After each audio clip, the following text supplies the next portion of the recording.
Hello and welcome to this BuyBotPro video. I hope you're doing well. And today I have got such a knowledge-filled video for you. So in recent times, this is what I like about basically doing these sorts of things and doing my seller interviews and things like that, is I get a good idea of common themes that are occurring at whichever point in time it is that we're at. And so recently I've seen a lot of people say how important it is to be able to read charts. And they are 100% correct. Your ability to read the charts is going to be one of the most important skills you have as an Amazon seller. When it comes to deal analysis, they're super important. And so therefore our ability to read them, it just needs to be there. We need to have that skill, and it's going to help you out massively. Not only will it help you understand the full history of that product, it's going to help you understand how it's doing right now, and it will also help your powers of prediction. Now, of course, there's no way to 100% predict how things are going to turn out with a product in the future. Of course, we don't have a crystal ball, but using what we have in the chart, it's a great way of cluing us up for the most likely thing to happen for that product in the future. So will it remain a great product? Is it going to dip out for a certain season and then, come back in? There's lots of things that we can assess from the sales chart. It is unreal. We can understand so much about a product through reading this. And if you want to know how to read a chart, this is your ultimate guide on how exactly to do it. So, whether it be Keeper, BuyBotPro, obviously, as you know, we have a subscription to Keeper, so that way you wouldn't necessarily need one. So a portion of our data that we get in BuyBotPro comes from Keeper directly. So, it's really good stuff that we have here with these charts. And I just love the way that they're presented. It makes it even easier to read. So you'll notice the mini chart right here, but we're going to be looking at the big main sales chart, which appears below whatever item you're looking at on Amazon. So I'm going to teach you how to read this and what exactly we can get from it. So as I say, in a nutshell, it's a full colourful history of everything that's gone on with this product, okay? We can see things like trends. We can look for consistencies, inconsistencies. We can, assess how the pricing has fluctuated, how the BSR has fluctuated, what type of seller commonly wins the buy box, and so much more. And so obviously you might be looking at this chart right now and thinking, what? And to be fair, if you haven't read any charts before or anything like that, I completely understand where you're coming from. I was exactly like that my very first time looking at charts like this, but trust me, you'll understand by the end of this video. And so the best way to work through something is to do it in bite-sized pieces. And with BuyBotPro, you have these toggles to the side here, and obviously the colors that we have work in correspondence to what we've got in this key right here. So the orange line for Amazon, the dark blue line for the lowest new price, the green line for the BSR, and so forth. And so what we can actually do with this to read certain pieces of data individually and then add them in gradually to get the full picture, we can actually toggle some of these aspects off. So let's toggle off buy box, FBM, lowest new, Amazon FBA price for now. We're going to start with the BSR line. So BSR, bestseller rank, it's basically how popular an item is on Amazon, how well it sells. And so the lower the number you get with this, the better the item's doing, okay? It's like the scoreboard on a video game. The person at number one, the item at number one is going to be doing the best. It's the most popular. The item at number, say 100,000, is the worst, right? So you want to be as close to one as you can possibly get. So with this line, it's going to help you see that. And whatever you have toggled on, as you hover over any point in this chart, it will give you a breakdown of what exactly was going on at that point in time. So as you can see there, you can see exactly how the BSR has fluctuated over the past 180 days. Now, to make this a bit easier for you to read, I'm going to go to the last 30 days. So what do we want from this exactly? What do we want? We want it to be obviously as close to one as we can possibly get. We want it to be a lower number. We want there to be quite a lot of movement on this as well. And when it does move up to a BSR that's not as great as the one that it was at prior, we want to see if this is for quite a while or if this is just for a short period of time, which is exactly what we've got here. So we've got quite a lot of movement on this. And the reason why I say we want a lot of movement is because for every bit of movement on this line, even the smallest little squiggle, that means there's been at least one sell for the item. Could be more than one, but at least one. So lots of movement equals lots of sales. And obviously we can see that BSR wise, this is pretty good within its category. Like, let's say there's 100,000 items in the category, and you can truly gauge the size of an item's category when you use things like the quick look feature. If you look at different BSRs for different items, you'll see things at like 139,456. And so when you're seeing this here at like 962, 733, that is really good in comparison to literally a lot of other items in this category, right? And where it has shot up to a BSR that's not as good as it was before, it's not stayed there for very long at all. Like if you look at that, when it reached that point, 20th of May, when did it go? When did it get better? Literally in that same day. So only a couple of hours later, boom, from 1,500 to about 1,200. Little short spike there, and the very next day it was down. It was 1,353. Then it's 789 or around that level. Like, it doesn't stay there for very long. So, we can be rest assured that the BSR for this product is very consistent, because we can see it spends more time at the better points. And when it does go up, like, it's not there for very long at all. Lots of movement, great BSR. Can't complain about this whatsoever. So let's go ahead and add in some more of the lines.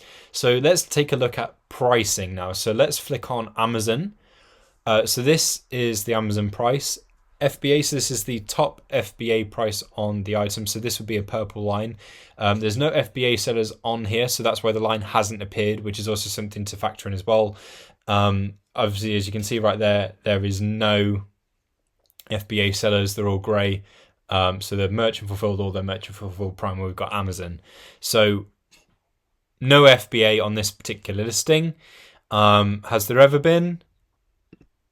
No. So as we've changed time periods, we can see that there's no purple line. So therefore, FBA sellers haven't been present on this listing. So let's go ahead and flick on FBM. So we've got these squares for the top FBM price. And then if we go ahead and flick on the buy box price, this is how we can tell, who's had the buy box more often. And so what you're looking for is for the information to line up.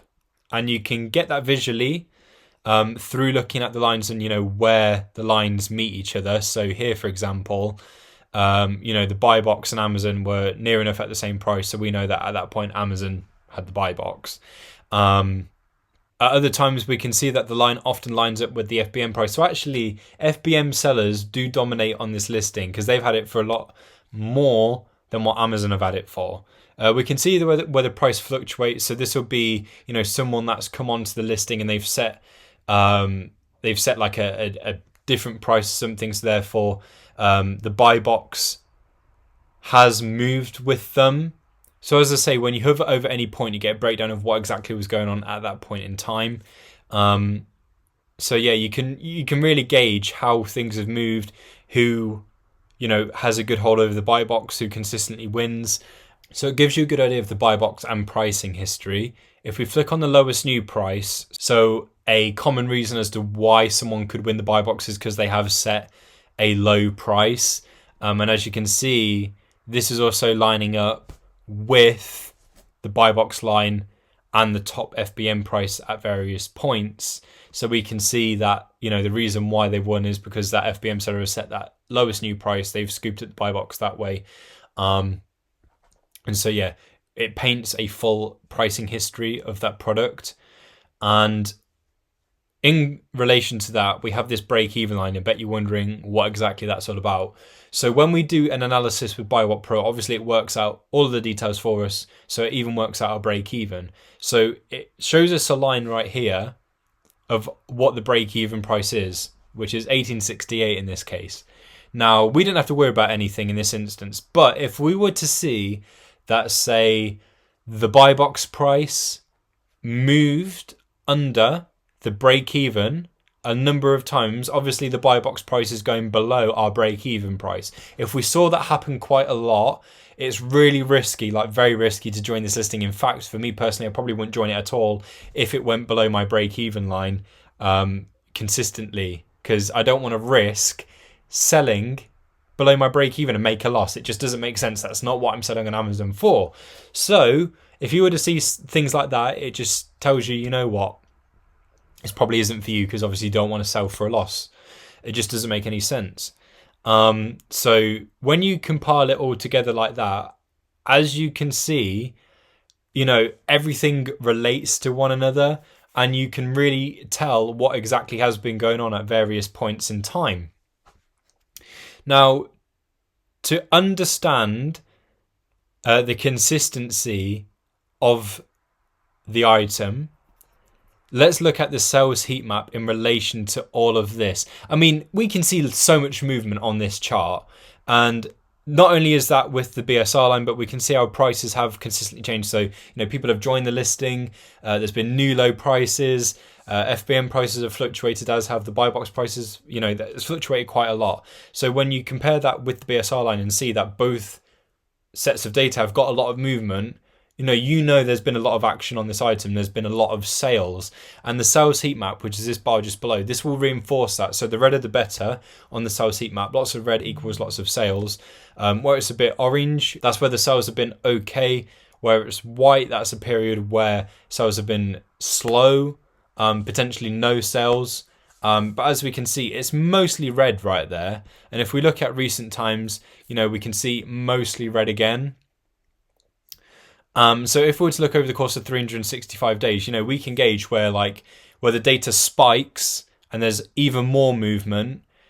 The BSR is looking really good and things like that. We will be able to understand where the item does best. And if you look at November through to December, BSR spikes up massively to like 6,000. And compared to what we were looking at, where it's been at, you know, 1,200, 700 and something, you know, that's quite a drastic change. And it wasn't there for just a little bit. It remained at a not so great BSR for quite a period of time. So November through to December, January, it wasn't doing so hot, right? But for the remainder of the year, it does really well. As you can see, prior to that, overall, a good BSR, lots of movement there. And after that, back down to averaging at a really good BSR, and again a lot of movement there. And the sales heat map just reinforces that and makes that easier to read and understand. Let's look at another chart example. This is drastically different to the one that we had prior. As you can see, it's basically, and let's look at that in a bit more detail. You know, Amazon have dominated this, right? There's only one other seller on there. I mean, you can see that right there in the competition analysis. Like, look at that. It's had little periods of selling all right and great, but overall that's mostly white. And you can see where the BSR lines are very spaced out like that. You know, not really any movement. It's just big gaps, not so great BSR, and not really any movement. So yeah, you can see where it spikes up. That's where we have our periods of good sales and such, but not a lot of movement. Amazon obviously dominate this as well, and you can see that for pretty much the entire time on this listing, right? Amazon. So they dominate this listing. The BSR isn't very good. It spends a lot more time, you know, at a worse BSR, and there's not a lot of movement on there. Therefore, not a lot of sales anyway, apart from these odd periods where it spikes. So it's very inconsistent. Not a lot's going on. So would probably avoid this item, you know. But yeah, that's just to show you the drastic difference between, you know, charts, and hopefully helps you understand and can read into what's a good product and what's not such a good product.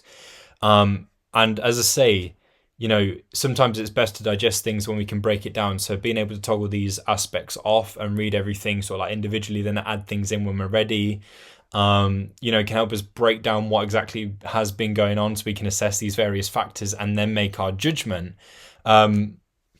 which of course, is really important. So this was your ultimate guide to reading sales charts in BuyBotPro to make a confident decision about the product that you are assessing. And as I say, really important skill. Hopefully this has helped you out massively. Thank you for watching, and I'll catch you soon.